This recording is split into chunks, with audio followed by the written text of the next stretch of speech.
Love English podcast. Hello, everyone, and a very warm welcome back to Love English Podcast. I'm Emma. And I'm Leo. Hello, everyone. It's great to be back.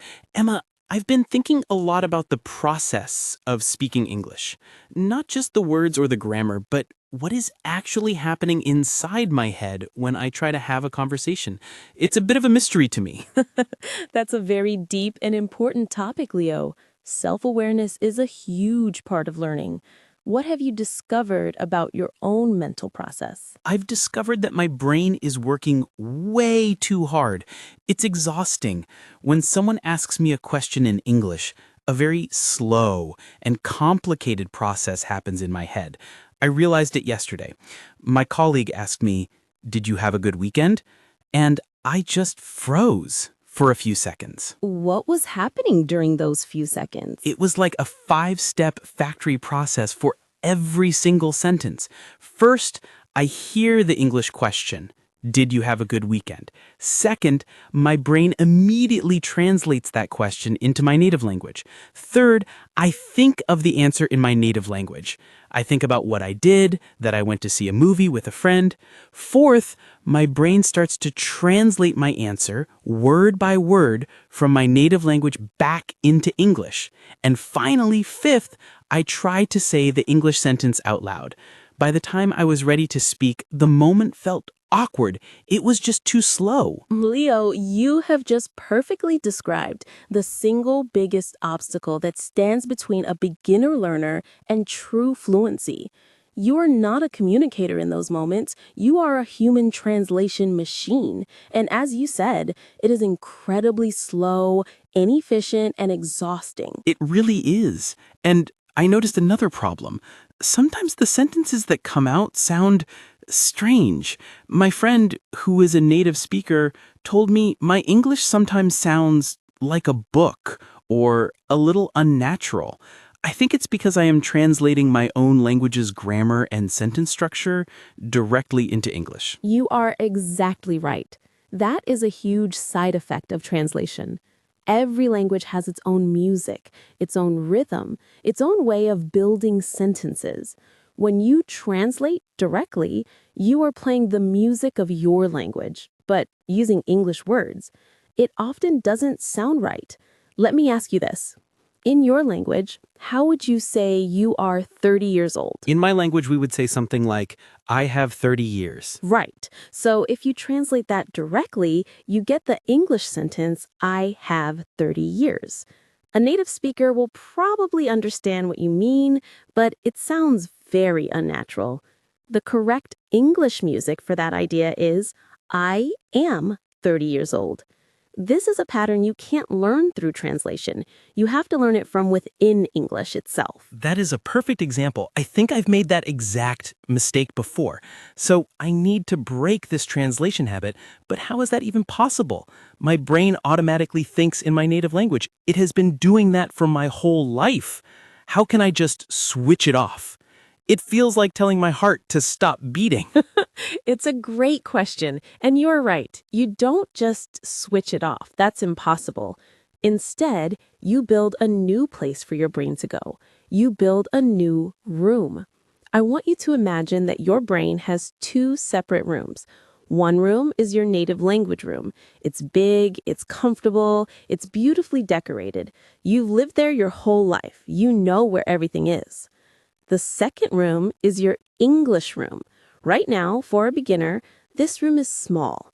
It's mostly empty. Maybe it only has a few pieces of furniture, like a chair and a small table with a few words on it. That's a great analogy. My English room is very small and not very comfortable right now. I don't like to spend much time in there. Exactly. The process you described, the 5-step factory process, is like you are standing in your small, uncomfortable English room. Someone says something to you in English. You hear it, and because you don't have the tools or the furniture in your English room to answer, you panic. So you run as fast as you can back to your big, comfortable native language room. You do all your thinking there. You find the answer, you pick it up, and then you run back to the English room to deliver it. This running back and forth between the two rooms is what makes you slow and tired. So the goal is to stop running between the rooms. The goal is to stay in the English room and do all my thinking there. That is the ultimate go.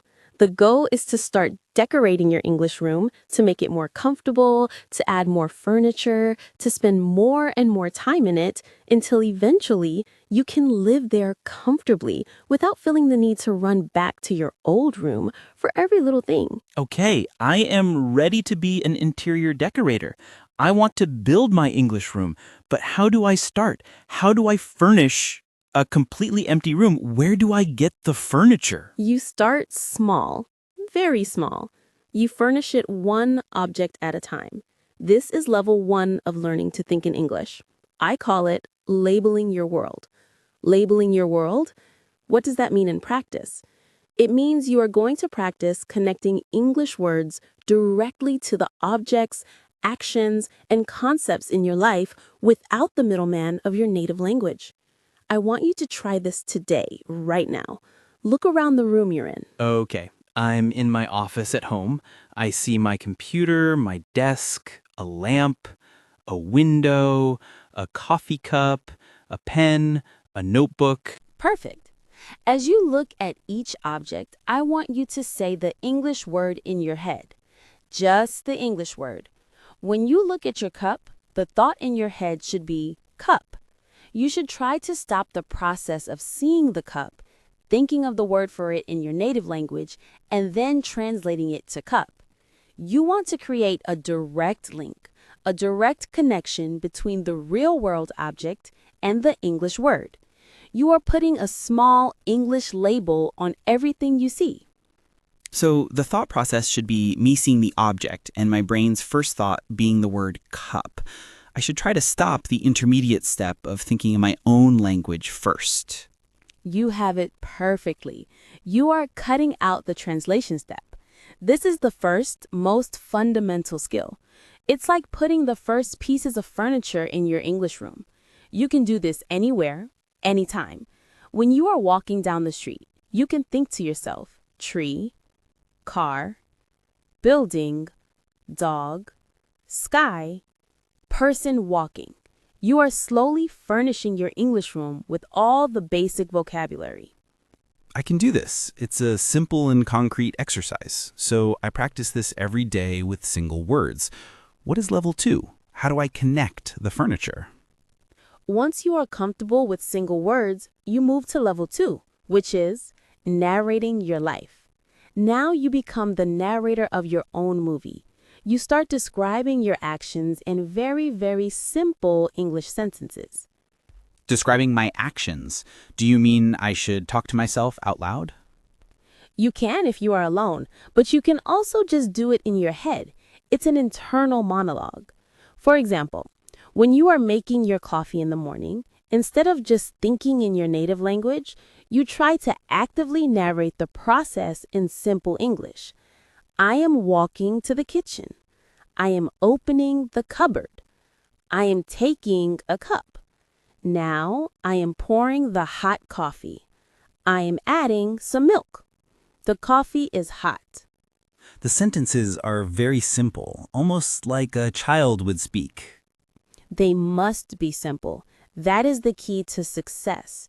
You are not trying to be a poet or a great novelist. You are building the basic furniture of your English room.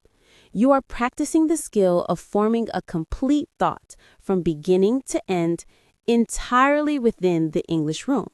You can do this all day long, in small moments. I am sitting at my desk. I am typing an email. My phone is ringing. I am feeling a little tired. You are connecting the words you learned in level 1 into simple, meaningful structures. This is a huge step. It's moving from just labeling objects to creating actual thoughts. But I have a very practical question.